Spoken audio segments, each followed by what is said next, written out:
안녕하십니까. 2021년 12월 21일 최병무 이펙트 시작하겠습니다.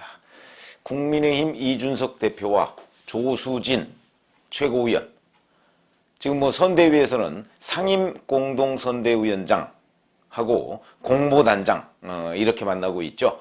거기서 이제 갈등이 벌어졌는데 그 갈등의 발단은 이렇습니다. 어제 선대위 비공개 회의에서 이제 충돌을 했다는 건데, 이준석 이제 공동선대위원장이죠. 상임선대위원장이 모 언론 매체에 윤핵관 얘기들이 나오니까 좀 정리를 해라. 제대로 된 입장을 밝히든지 이렇게 해라. 라고 이제 지시를 하니까 조수진 공보단장이 나는 윤석열 후보 말만 듣는다. 이런 식으로 이제 거기서 얘기를 했다는 거죠. 그러니까 이준석 위원장이 자리를 박차고 나갔다는 겁니다. 그러니까 이제 나중에 조수진 공보단장이 문자 메시지로 사과를 했다는 거죠.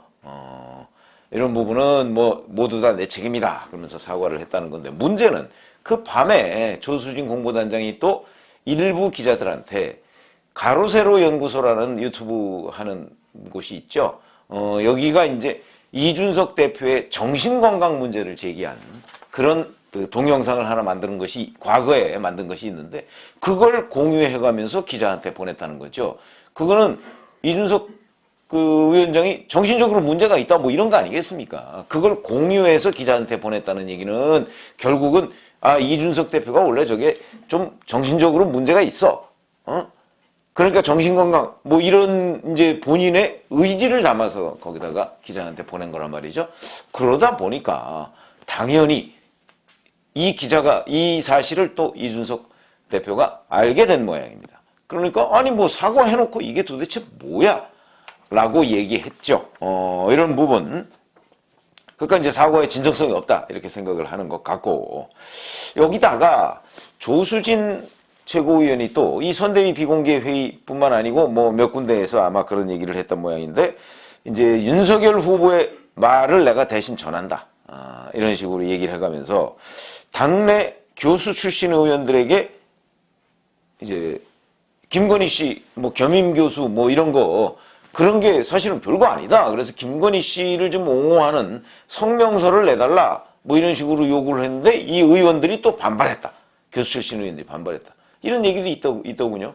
근데 이게 이제 뭐가 문제냐면, 조수진 공보단장이라는 사람이 도대체 뭐길래 후보의 말을 내가 대신 전한다?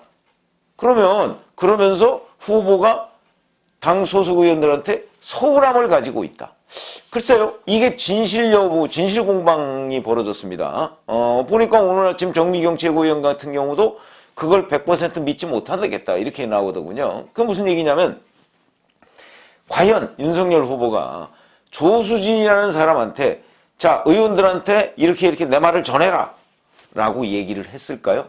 그걸 왜 조수진 공보단장한테 얘기를 했을까요?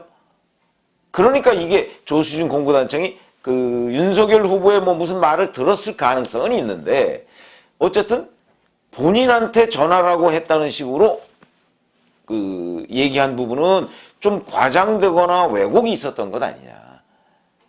이건 일종의 후보 사칭 비슷한 거죠. 만약에 그 말이 사실이라면. 아니고 정말 윤석열 후보가 조수진 공보단장한테 내가 좀 서운함을 가지고 있으니까 이런 거를 의원들한테 전하시오 라고 얘기를 했다고 한다면 그거는 윤석열 후보의 조직관리 미흡이다. 왜냐하면 조직은 그렇게 관리하는 게 아니지 않습니까?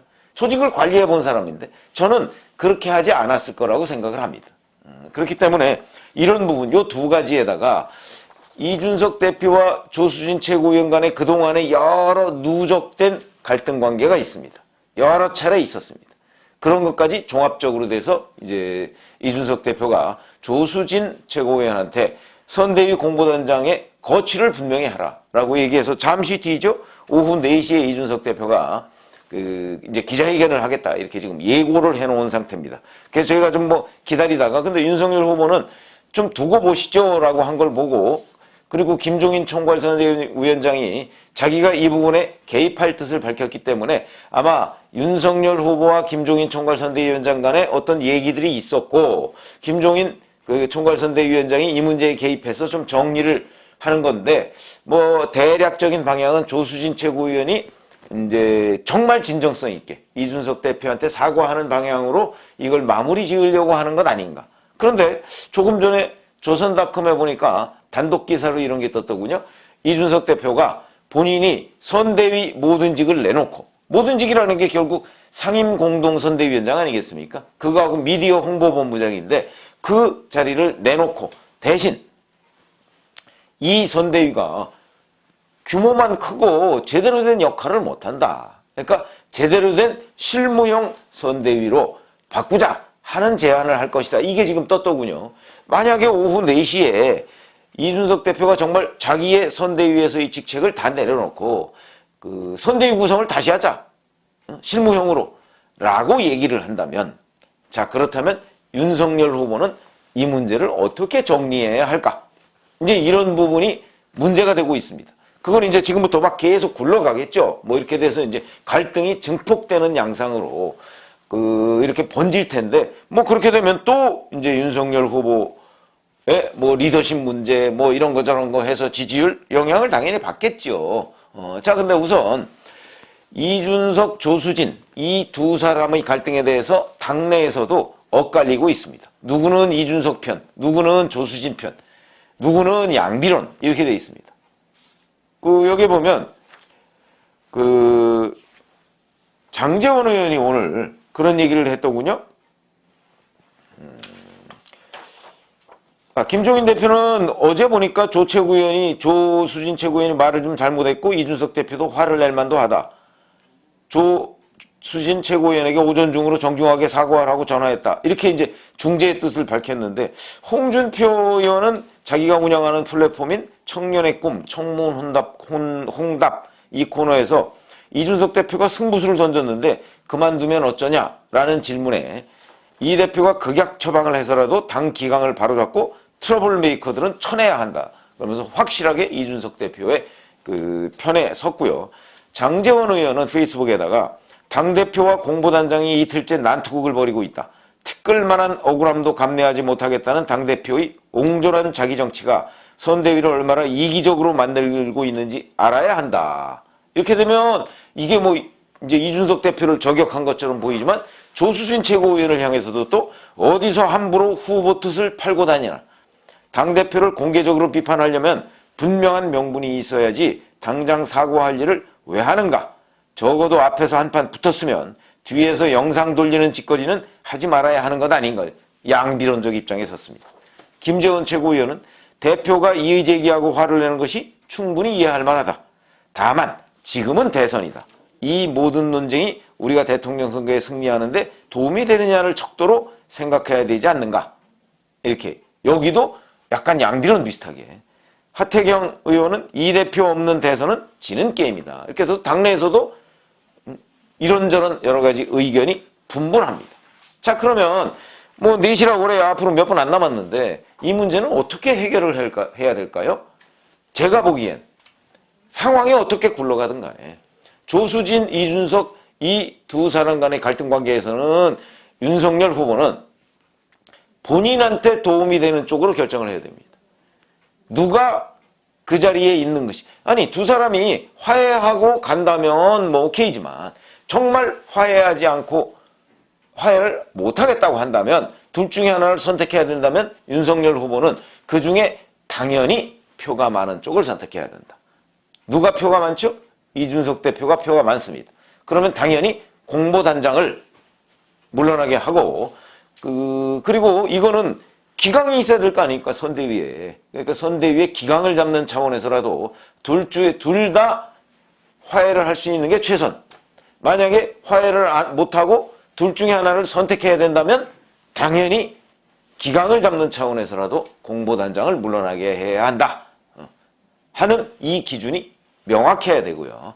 다만 자, 오후 4시에 기자회견을 한 조선닷컴의 그 미리 된 보도 내용하고 마찬가지로 정말 이준석 대표가 조수진 공보단장과의 싸움, 뭐 갈등, 뭐 이러면서 기자회견을 한다고 해놓고서 조수진 문제에 관한 이런저런 얘기를 하지 않고 그걸 빗대서 지금 선대위를 사실상 해체하고 실무형으로 바꾸자. 이렇게 얘기를 이준석 대표가 한다면